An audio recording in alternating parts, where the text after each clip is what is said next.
Radio Tribe. What's up? Welcome to the Disconnect, where reconnection is the dialect. I be knowing, and this is my co-host. Hey, Jay, know the Sun King. You know what it is. We in here. So, how you feeling today? I'm feeling good. I'm feeling good myself. Pretty vibrant. I've been doing as a man. I've been doing a little self care. Okay. Shout out to Miss Nicole Jackson last episode. Yeah, shout out Miss Nicole. Shout out Miss Nicole. Yes, I've been applying. It's been working. The body scrub. Yeah, you see them.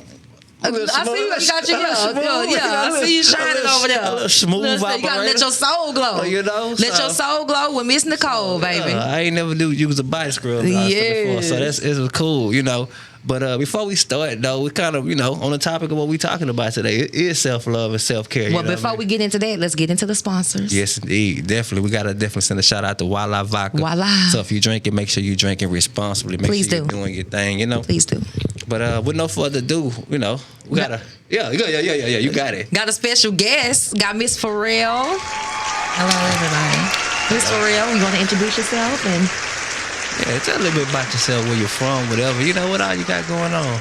Well, I am an author, an entrepreneur. I kind of have my hand in a lot of things, of course. I don't plan on being enslaved. I know that's right. I'm just working on growth, working on me, of course, spirit and self-awareness and, self-care.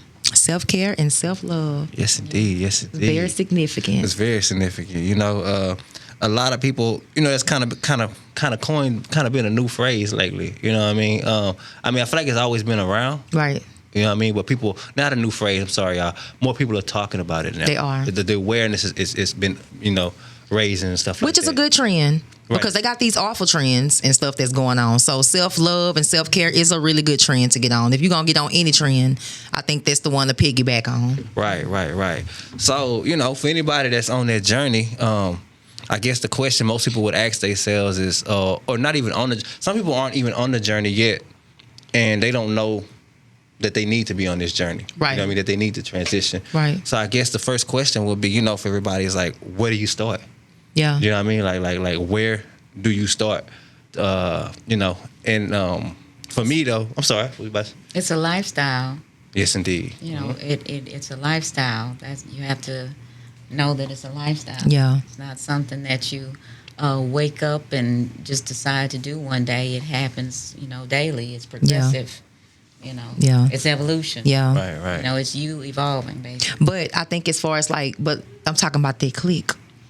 Where does the awareness come in? Wait a minute, I'm waking up every day and I'm doing the same thing over and over and over and over and over. So where does it start with that?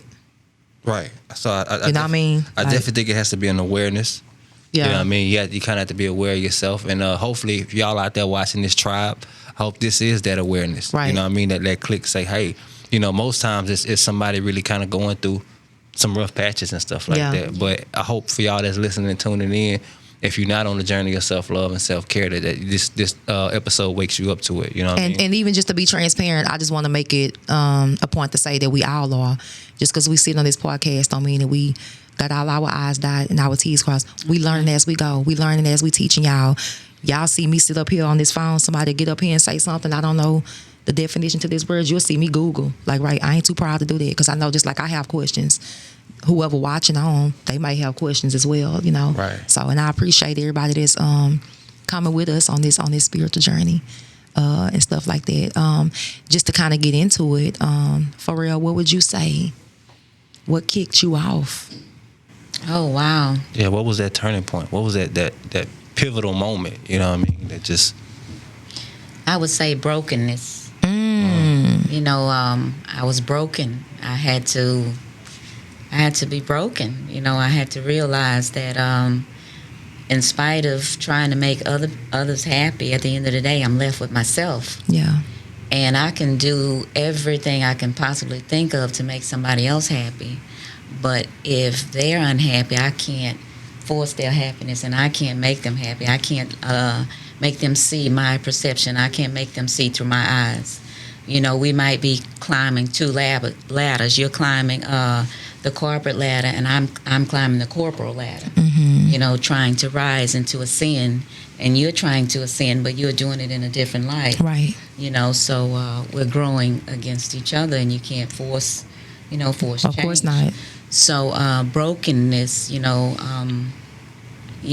realizing that I was just as important. Right. You know, living a family life, and you're fulfilling everybody else's dreams and helping everybody else feel their dreams, and then you realize you get left on the back burner. And then at some point, you know, when you look at life, you realize everybody, regardless if they succeed or fail, you gave your life for them. Yeah. And what do you have to show for it? Right.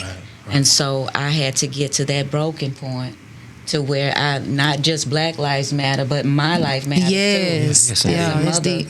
you know, and as a wife, my life matters, you know. Yeah. If not, I would end up as bag lady. Yeah. Walking around here weighing all my problems, just broken. Yeah. Just broken. And you know, even touching on it, the people that you're doing all of this stuff for, they don't even sometimes stop to take notice to your brokenness. It's like they go around, they are perfectly fine with just taking and taking and taking and taking and taking as long as you're giving and stuff like that. These people don't even acknowledge or even look to see how you're feeling or if you okay. You know, nobody notices. Right. Oh yeah. Speaking, to a situation, and the household dynamic situation. Yeah. I think it's important as a man that, and this is something I learned, as I got older. Yeah. It wasn't that now.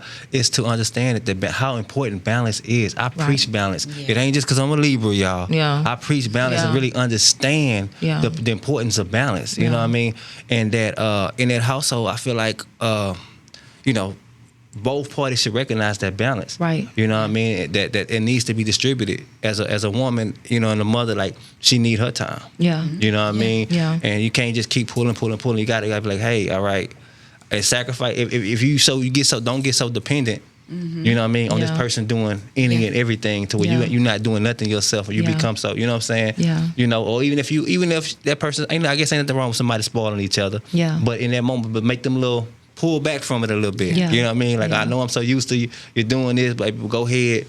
You need that time. Go do what you need to do. You know what I mean? And so. I think it stems from like these old philosophies. I'm always circle it back to that, because in these old philosophies that we grew up under, they teach you what a nuclear family is supposed to look like. Yeah. This is what the woman should be doing. This is what the man should be doing. This is how their family should look. And this was like back in the 1930s and the 40s and the 50s and stuff like that. We are in a new day and age. This is not the same world that they were living in then. It's so many things that changed since then. Right. Like, really, what does it look like? The economy has changed. The moral compass changed a lot. Yeah. As well. And the need for certain things has changed. Like, even with teaching the children, like in this dynamic, that mom is the one that's supposed to be doing all the cooking. Mom is the one that's supposed to be doing all the cleaning. Daddy is the one that's supposed to do all the working. This is not the world that we living in today. Right. It's not. It's really not. This is almost a 3-income economy, I want to say. Yeah. You know what I mean? Yeah, and it's getting worse. And it's only getting worse.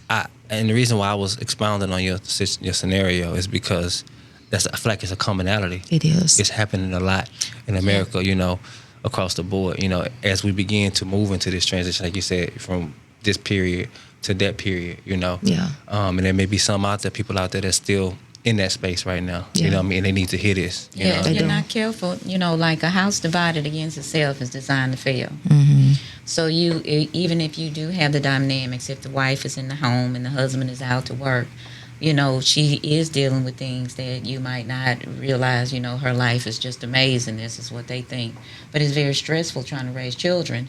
So he's off in the corporate world, and he comes home and doesn't realize before he comes in the house, he needs to hang his pants on the fence. Mm-hmm. Whatever you were dealing with there, you leave that there, and you come and be family and allow yourself to be softened and to be loved and to be embraced and to accept this, this family dynamics. But instead, he comes home and he's upset with this world, comes home and doesn't see the dynamics of this world and needs to get a break from this world, and turns to whatever it might be, Right. So it's just, everybody's trying to get away from something, and it's a distraction. So all these things are distractions. Right. I agree. I agree. I seen that on both sides. I believe that both need to have. There needs to be some type of buffer zone in between. Like, hey. And the kids lose. The kids lose because they don't. They need what we have. They in the middle. They just in the middle. And Big Mama gone, and the grandparents are getting much younger. So Yeah. we're falling by the wayside. And then when we leave here, this is all good. This is all fine and dandy. But what's going to happen to the next generation? Right. When are we going to step in and make a change? Right. When are we going to realize we want to be great? Right. Do you want to be? You want to be an idol? You want to be a legend? Right. That's what we have to decide, and that's what we want to create. Right. That's what we want to give back to our children. Right. Right. Kind of going off a little bit, but you just kind of made me think about something. We kind of previously touched on it a little bit before. Is understanding too is pairing yourself with somebody, because you got somebody that's just blue collar workers. Right. Yeah. Everybody's not autistic. You know what I mean? And having that and creating that dynamic, and I feel like that goes with self-love too, though. Actually, so I'm not off task, Yeah. off topic.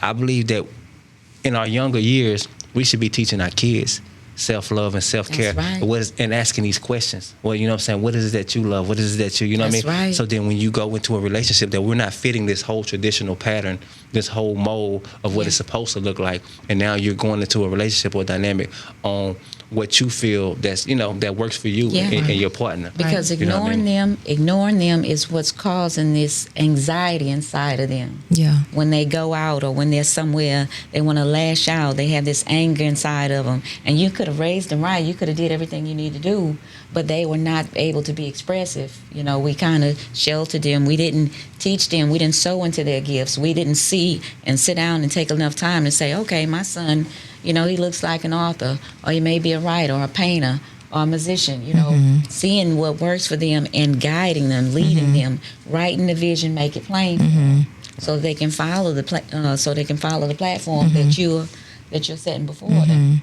Right. And also too, without them having to try to live up to your expectations. It's always hard. Allowing them to I gotta, themselves. yeah, like you making me feel like I have to fill your shoes, or I have to pick up on whatever dream you started.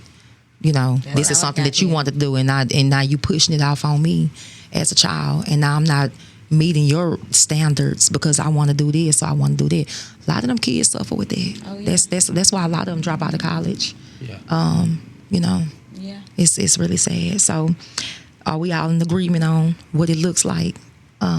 Yeah, most definitely. I just want to say, kind of just add a little bit though, is that being a creator, as we are, I feel like that's on a bracket of its own. Right. You know what I mean? So if you're in a relationship with somebody, that's a whole different dynamic. Right. You know what I mean? Or entrepreneur, that goes in that same dynamic too. Right. You know what I mean? Right. If you're a blue collar worker, like both of y'all are just blue collar. That's what y'all do. No shade to y'all blue collar Right. workers. Yeah. No shade. Yeah. Yeah, you do what you do. That's y'all's dynamic. Yeah. You know what I'm saying? And that's what I mean. That goes unspoken. Right. Or if you white collar, you're both white collar. A white collar and a blue collar, they're not gonna mix together well. Yeah. You know what I mean? Yeah. So the blue collar gonna feel like a slave to the white collar. Yeah. You know what I mean? Yeah. So that's what I mean in that balance and just in that self love in the beginning. I just wanted to kind of reiterate that part. Though. Yeah. Absolutely.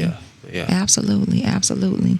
So, as far as like the process of self love, let's talk about that shadow work that people don't want to do.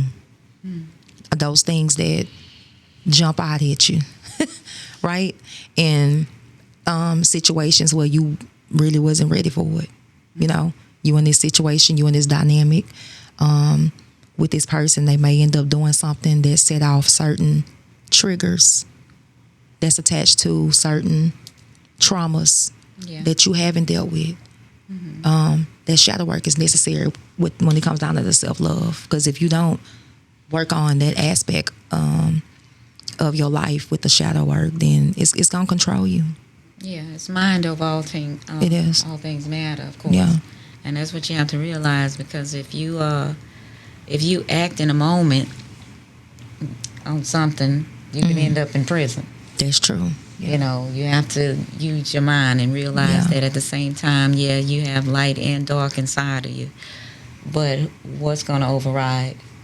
You know, you have to be consciously aware of that as well, because you can end up in prison in a state of hell. Oh, I did. Yeah. So, it's shadow work is very important in growth. And as far as like these children, it's genetically, basically. So genetically, the sins of the father and the mother, they fall.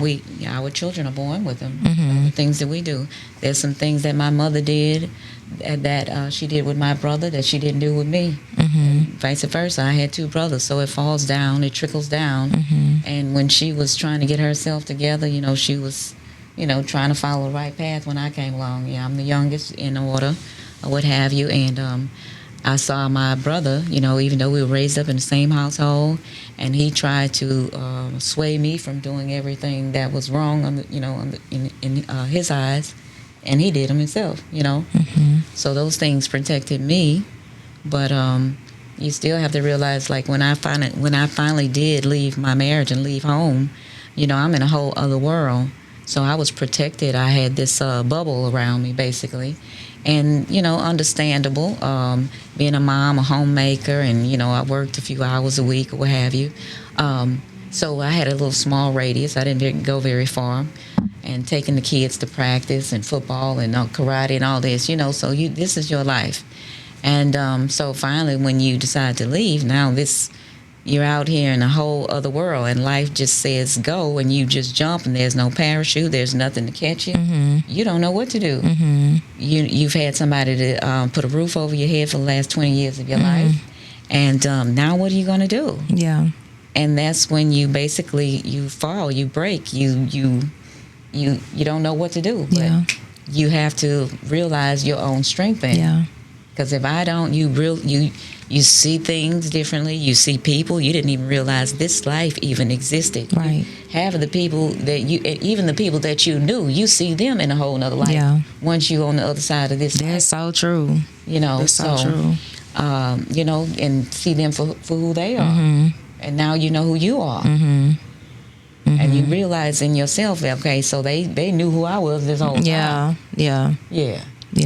So, and you got a whole new lens. Yeah. So I did. I had a collision, and they boxed me in, and I have never seen myself as angry as I was on that day. Yeah.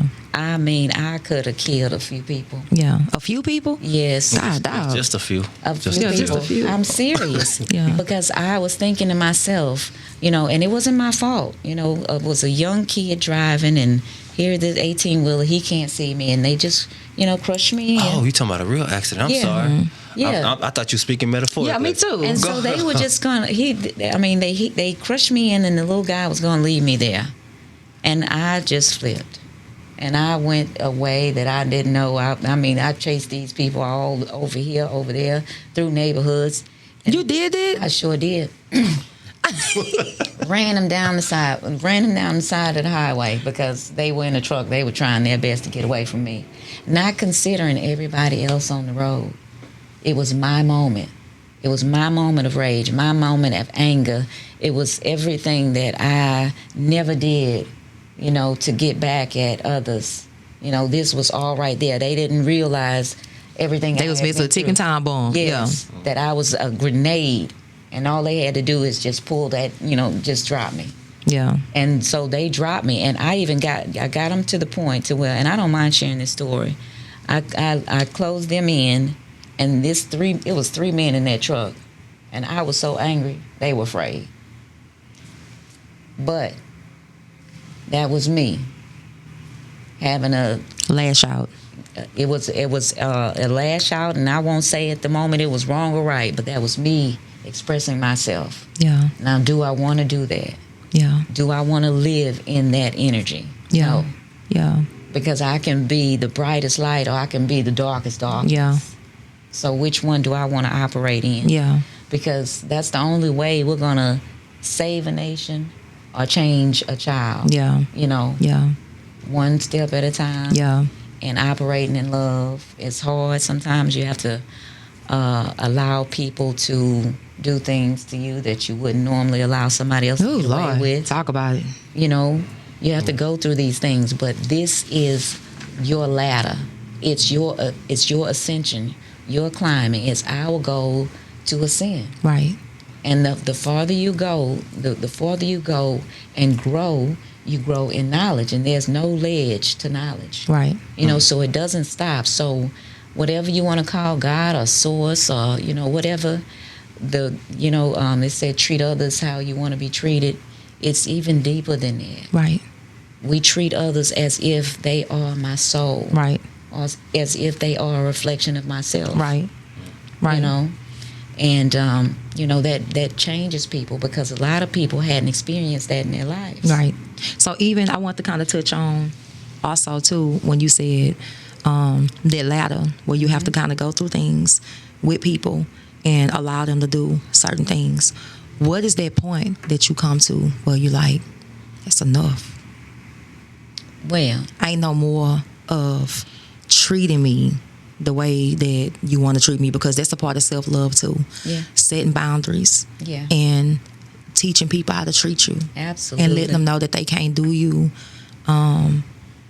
like that, you know. So now we had a conversation off of air before where we was talking about self-love and how self-love would teach you how to treat other people. Mm-hmm. Like, I'm going to have a certain level of respect for you.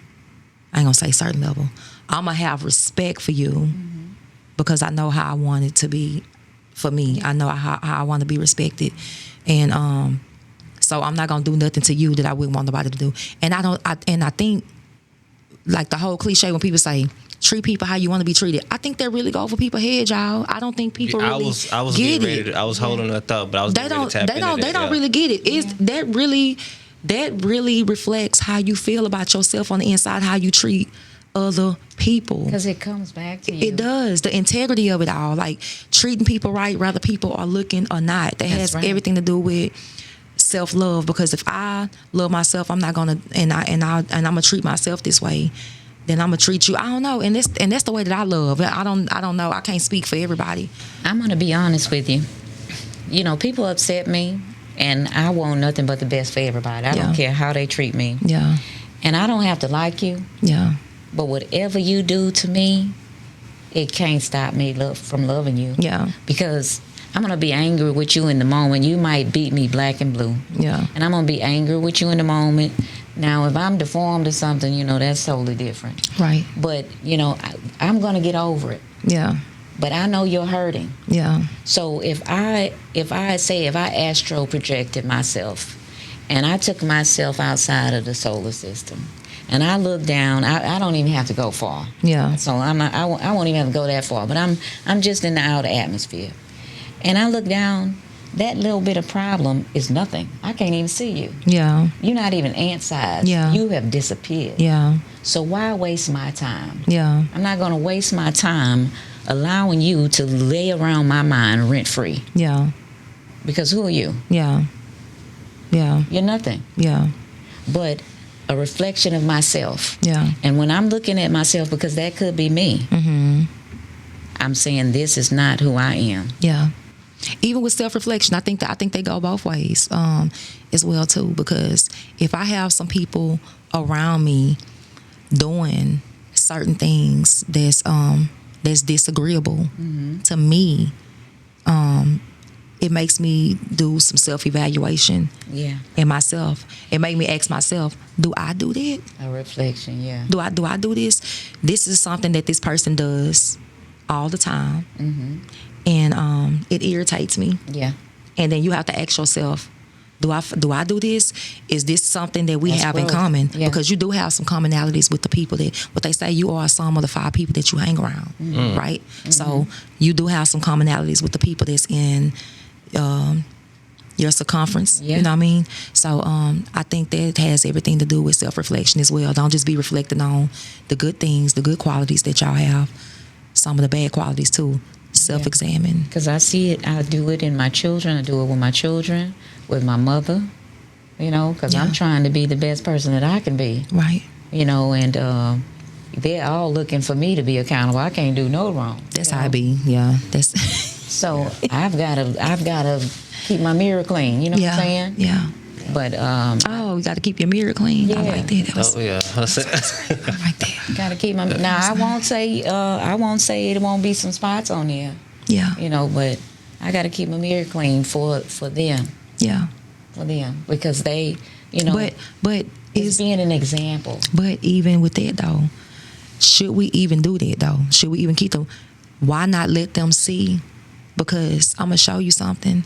This is how they can work it out. They need to see where you came from. They need to see what you was dealing with, because a lot of people pass judgment on people for decisions that they made, but they don't know what options they had to choose from. Right. And when you put those options on the table and you show people, I had this and going on, and I chose to go this route, and this was the outcome. That lesson is better taught than just keeping that mirror clean all the time. Right. I want to use an example. When I was in church, looking at two different pastors. It was the pastor that preached in a way like he did no wrong. He created this image of himself. I know a person. I know a person. And with that type of persona, I couldn't relate to him. Yeah. You know what I mean? He seemed too far out of fetch. Yeah. It's like no way I can mirror my life, no way I can get there, because this dude, you know what I'm saying, he's sinless. You know what I'm saying? Self-righteous. You know what I'm saying? Opposed to a pastor that got up there and preached, and he talked about his struggle. Yeah. He was more relatable to me. Right. Then he felt more human to me. Right. You know what I mean? More reachable. So then now I can relate, and I can go back and look at my own issues. Yeah. And be like, okay, you know. Compare notes, right? Yeah. Okay, you know what I'm saying? And it helped me, you know what I mean? And I get it, the flip side of it. Nobody wants to, you know, show everybody your dirty drawers. Yeah. You know what I mean? And so, you know, so we kind of put this. You know, I'm sorry. I was trying not to laugh, because I was saying in dirty this drawers. aspect, everybody is not as strong as you. So hear me out. Okay. So you might have some friends that, okay, you know, when you hang with them, they like to drink and they like to get sloppy drunk.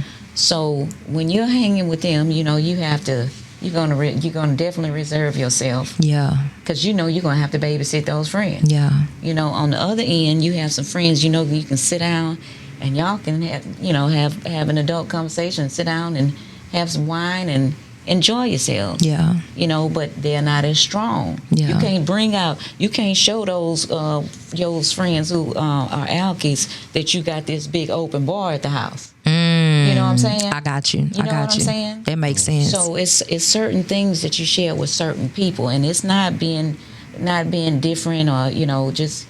Ain't nothing wrong with being. I agree. Yeah. Well, I think it's pros and cons to both methods. You know how to what who you treating. Yeah. Milk or meat. You get milk or meat. You can have a friend who's a bum, you know, and wants everything, you know, wants you to do everything for you, and then this person is going to continue to take. But then you're going to have a friend who gives, and you're going to be like, wow, this friend, you know, that person can never give enough. Yeah. You know, and that person thinks, oh, okay, I'm not doing enough. Yeah. But this person just keep. And especially when they giving from a space, they don't even have it to give, and they still giving. So that's the difference. Yeah. You know, and how. Yeah. I agree. Yeah. I agree with that, y'all. We in all in agreement. We in all agreement. All agree. All agree. Yeah. All aboard. Yeah. Okay, so, in talking about self-love, how does self-love feel? Hey, let's do that on. How it feel? Let's part two. That's part two. We gonna definitely have to have a part. You got time for a part two? Yeah, self-love That's part feels two. good. So part two, y'all, we gonna tap in how does self-love feel? Yeah. You know, and I think we should a little bit more on what is the process. Yeah. You know what I mean? So we definitely thank y'all for tuning in. Absolutely. You know, we are the podcast That heals and builds. Peace. Peace. I have learned to piece together pieces that you broke. I can see through all of the deceitful things you wrote. I have managed cracking all the secrets to the codes. You swerved into my lane like you were sleeping on the road. Said we weren't indigenous and brought us here as slaves. Wrote yourself one that's out of place. Then wonder why my people wildin' out and in the rage. Bitch, you lied, we been certified. My ancestors own this shit, I know that hurt your pride. I'm witnessing truth and lies unfold before my eyes. Prison in the flesh, oh what a time to be alive. Understand that white folks not our only enemies. We got those against us that still look like you and me. Just because you talk that talk don't mean you're fooling me. Cause I don't need a savior long as I stay true to me.